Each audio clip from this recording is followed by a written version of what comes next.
you. Ayan. Ito yung ating Fuji Dress Up Edesha. Ocular visit tayo. Titingnan po natin yung model house. Ayan. Mapapansin nyo medyo malaki yung kanilang garage. Ito yung dress up.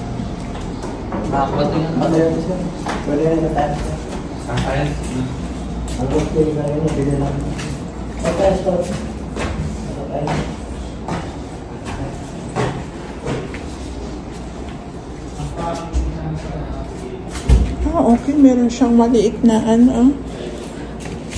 Ang tawag dito, island bar.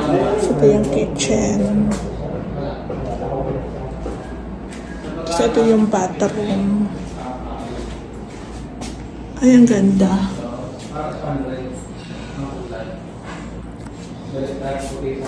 Tapos meron siyang, ayun o, manhole.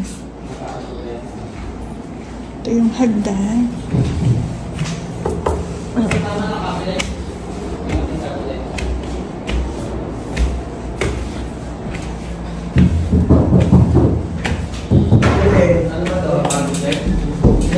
Ganito yung setup.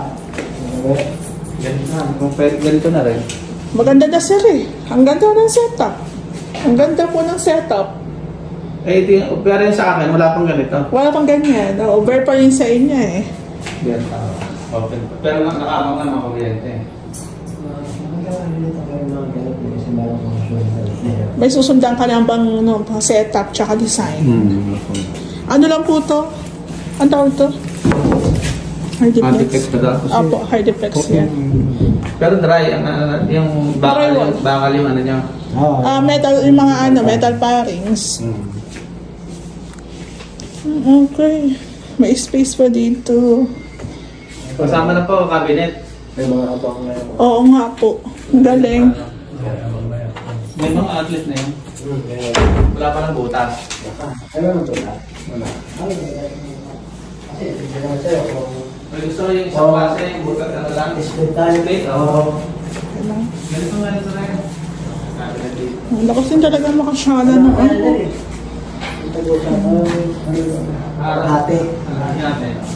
Pero na ito, open talaga yun. Ito master. Ito master bedroom. Opo. Ganito rin tayo. Opo. Maganda talaga sir, may kasama ng cabinet. May balcony dito sir, no? Balcony. Sinakita ko sa mga business yan, magaling gumawa ng... Ano yan sir? Sa ano yan nagagawa? Quezon City? Ano? Lababo.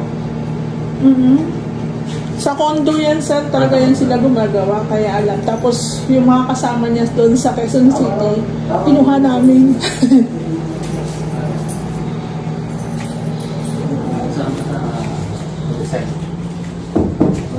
Maganda kasi nakalimutan mo. Maganda kasi nakalimutan niya. Nakikita naman na yung ako. Nakakasay naman na meron niya eh. So ayun guys, kahapon po meron po kaming naging ocular visit po dito sa Edesha, Dasma. So pinakita ko po yung model house nila na dress up. So ito po yung actual na Vertype unit ni Sir. Ayan po. Halos parehas na parehas, pero ang pagkakaiba lang yung wala pa talagang mga tiles, wala pang mga gamit. So ito po, chine-check po namin kung gaano kalaki yung unit ni Sir. Actually, yung pinaka-extension niya maliit lang, pero malawak po kasi. Meron siyang lote dito sa likod, sa gilid, sa kabilang gilid, paikot. Kumbaga, maliit lang po yung sukat niya, siguro about nasa 2 meters. Pero, paikot po. Pag nag-fencing ka dito, fencing pa lang talagang magastos na. So, ganyan po yung itsura niya. Para po siyang meron siyang pintura, pero hindi yan talaga yung parang finish na. Parang, yung sa loob, parang ano lang eh, parang flat lang po.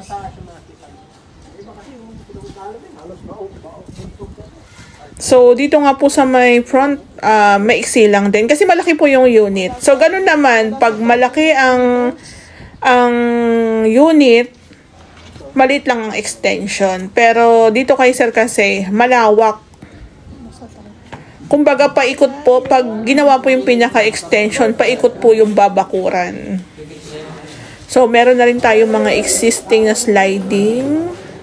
Ayan. So, bird type, walang tiles. Pero meron po siyang pintura. Pero I think flat lang po ito. Ayan. Malawak talaga yung unit kasi ang pagkakatanda ko po is nasa 84 square meter floor area. Ayan po. So, dito po sa second floor, ganito po yung itsura niya. So, ang lawak po ng lalagyan ng kisame. Actually, meron na siyang wirings, pero syempre, pag ginawan mo to ng partition, aayusin pa rin po yung mga wirings niyan. So, dito nga po pala, dalawa po bali ang bathroom, babataas. Meron din balcony. Ayan, meron tayong mga sliding dito. Malawak, kasi dito po sa second floor, parang kaya nga po yata dito hanggang 4 na kwarto eh. Pero doon po sa model house, 3 lang yung pinaka rooms. Ayan.